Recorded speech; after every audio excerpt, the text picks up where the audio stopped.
Bonjour, je suis Rosen. Je vais présenter les isométries laissant globalement invariante le tétraèdre régulier. On va considérer un tétraèdre tau, qu'on va noter tau dans l'espace affine de dimension 3. Un tétraèdre régulier qu'on va considérer être l'enveloppe convexe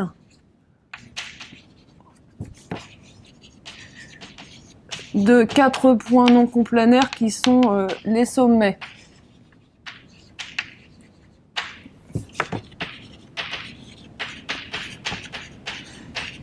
Alors, S1, S2, S3 et S4. Les 4 sommets, l'ensemble des 4 sommets, on va l'appeler F, S1, qui est l'ensemble donc contenant S1, S2, S3 et S4. On va noter is de tau, l'ensemble des isométries laissant invariant tau globalement ici.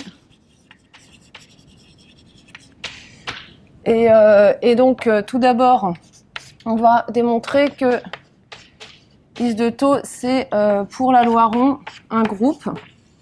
Alors, c'est un groupe car il est invariant pour la loi rond, il est stable pour la loi rond, c'est un sous-groupe du groupe des isométries affines de l'espace de dimension 3. Ensuite, il s'agit de démontrer que si une isométrie appartient à l'ensemble des isométries laissant globalement invariant le tétraèdre, alors cette isométrie stabilise l'ensemble des 4 sommets S1, S2, S3. Et ici, on va le supposer connu, ça s'appuie sur les notions de point extrémal. En fait, il s'agit de démontrer que S1, S2, S3 et S4, les 4 sommets sont les points extrémaux du tétraèdre. Et donc, en réalité, on montre que G stabilise les points extrémaux, mais on le suppose connu ici. Et donc, ça nous permet de démontrer que les isométries laissant globalement invariant le tétraèdre est isomorphe à l'ensemble des permutations de 4 éléments, le groupe S4. On va noter phi, une application donc, des isométries du tétraèdre vers S4, qui a une isométrie associée phi de G, qui va de F dans F, et qui a un point M, associe G de M. Alors, cette application, c'est un morphisme, car en fait, il s'agit de la restriction de G sur l'ensemble des sommets. Deuxièmement, on va montrer que ce morphisme est injectif. On va considérer son noyau. Alors, et on va prendre une isométrie qui est dans le noyau de phi. Alors, phi de G, c'est donc l'identité sur la famille F. Donc, G, isométrie, stabilise les 4 sommets. Et ces 4 sommets F, ça définit un repère de l'espace affine E3, puisqu'il s'agit de 4 points non coplanaires. Et donc, cette application stabilise un repère, elle est donc l'identité sur l'espace tout entier. C'est donc l'identité sur E3. Et donc, on a prouvé l'injectivité de phi.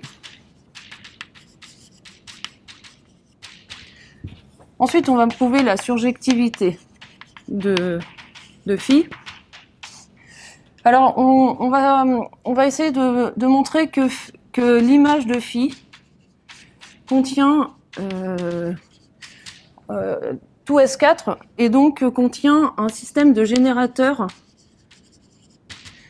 de S4.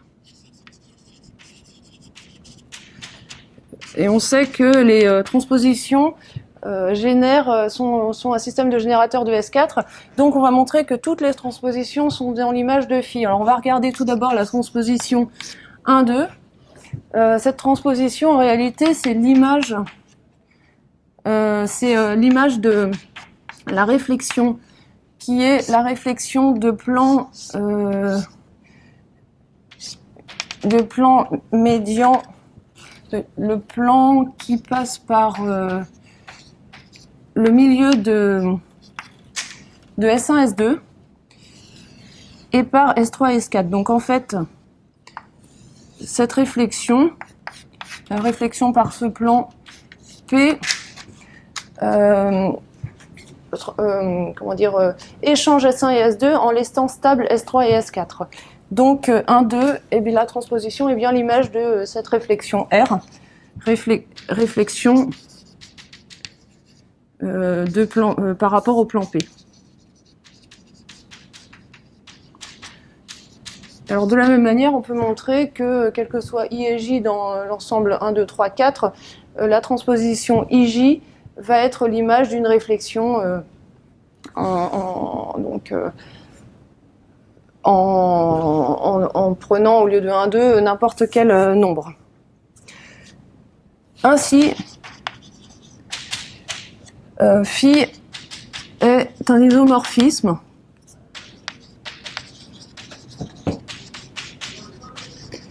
et donc on a montré que l'ensemble des isométries du tétraèdre est isomorphe à S4. Donc maintenant, on va étudier le cardinal de Is de taux, c'est-à-dire le nombre d'isométries laissant invariant le tétraèdre.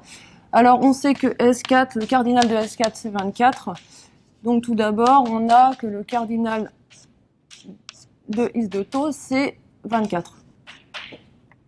Ensuite, on va considérer le morphisme qui va des isométries du tétraèdre vers moins 1, 1. Le noyau de ce morphisme, c'est l'ensemble des isométries positives du tétraèdre et c'est un sous-groupe d'indice 2 dans du groupe des isométries du tétraèdre.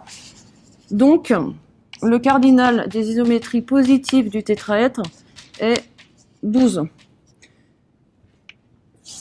Alors, à présent, on va pouvoir décrire précisément les isométries du tétraèdre en utilisant les permutations. Alors, on va regarder quelles permutations on a dans S4 et voir à quoi elles correspondent pour ce qui concerne les isométries, essayer de faire des figures pour mieux comprendre. Alors ici, on va d'abord étudier les isométries positives. Alors tout d'abord, on a l'identité pour ce qui concerne les permutations. Ça correspond à l'identité sur l'espace dimension 3. Le nombre, il n'y en a qu'une évidemment. Et ici, on va voir les figures. Ensuite, pour ce qui est des isométries positives, et on va avoir ici les trois cycles. Alors, des trois cycles du type 1, 2, 3, on en a 8. Et ça va correspondre ici à des rotations. Alors, en étudiant la figure, on s'y retrouvera mieux. Voilà, donc il s'agit en fait de permuter les trois sommets en laissant invariant le quatrième. Donc il s'agit de la rotation d'axe S4 O4 avec O, le centre de la face S1, S2, S3. Rotation donc d'axe O4, S4 et d'angle de pi sur 3. Ensuite, on a aussi dans S4, pour ce qui est des permutations de signature positive, les transpositions du type 1, 2, les composés plutôt de transposition du type 1, 2, 3, 4, donc à support disjoint. Alors ici, ça va correspondre à S4. Donc en fait, il s'agit de permuter S1 et S2, permuter S3 et S4. Donc ça va correspondre à une rotation d'axe passant par le milieu de S1, S2, le milieu de S3, S4. Donc rotation d'angle pi et d'axe M1,2 pour le milieu de S1, S2, M3,4 pour le milieu de S3, S4. Et on en a 3. Et on a donc nos 12 isométries positives. Ensuite, on va regarder les isométries négatives. Il nous reste donc les transpositions pour ce qui concerne les permutations de signature négative. 1, 2, donc il s'agit en termes d'isométrie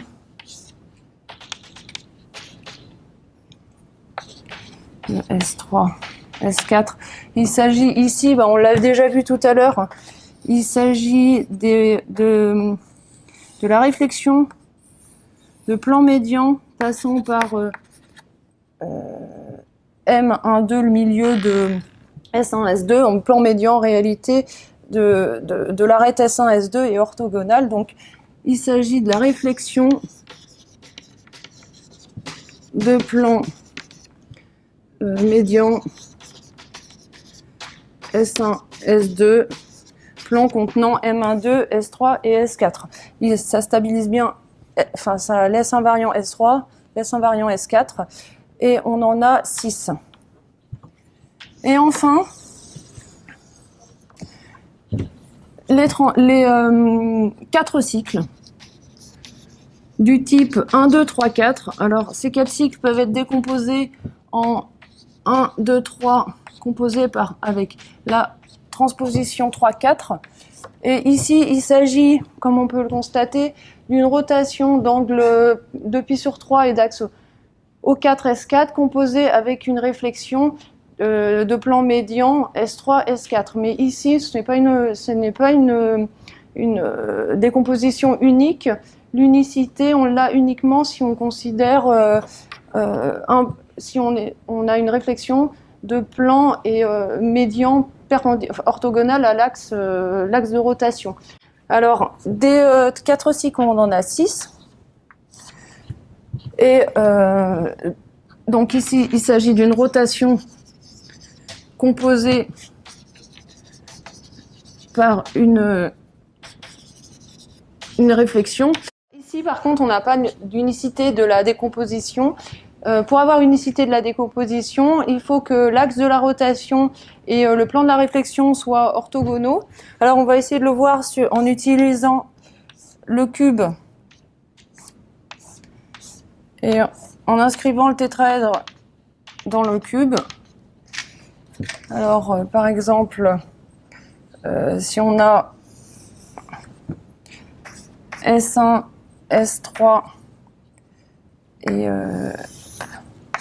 S2, S4 comme ceci,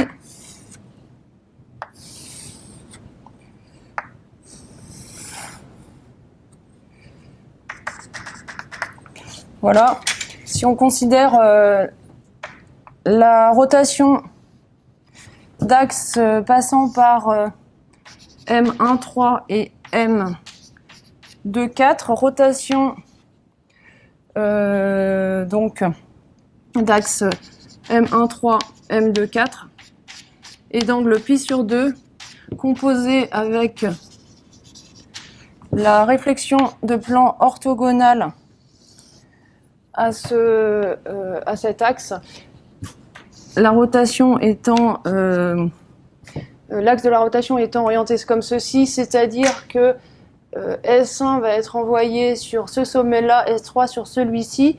On se retrouve donc bien avec ce qui correspond aux 4 cycles, parce que si on regarde quelque part le chemin de S1, S1 est envoyé ici par la rotation, ensuite composé par la réflexion de plan P' ici, S1, et donc l'image par la rotation est ici, l'image de S1. Ensuite, par réflexion, on arrive sur S2. Pour S3, l'image de S3 par la rotation est ici, et par réflexion, on arrive sur S4 ici. Même chose pour les derniers sommets.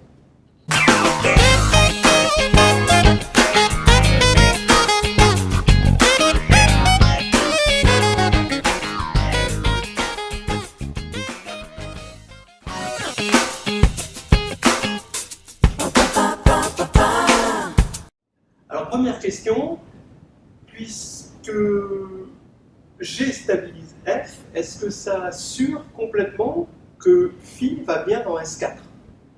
Alors, Phi va bien dans S4 parce que G stabilise F, mais G est aussi une bijection, et donc ici, ça nous donne une bijection sur l'ensemble F. Okay. Deuxième question, pourquoi le noyau du déterminant, c'est-à-dire les isométries positives, se forme un sous-groupe d'indice 2? Surtout, pourquoi c'est d'indice 2? Alors, c'est un sous-groupe d'indice 2 parce que le déterminant ici est surjective. Et donc, on peut le constater parce que la réflexion appartient aux isométries du tétraèdre, et l'identité également, ce qui nous assure que c'est un sous-groupe d'indice 2. Encore une autre question. Pourquoi on prend justement le déterminant? Alors le déterminant, c'est un morphisme, mais normalement le déterminant concerne le groupe linéaire et pas le groupe affine.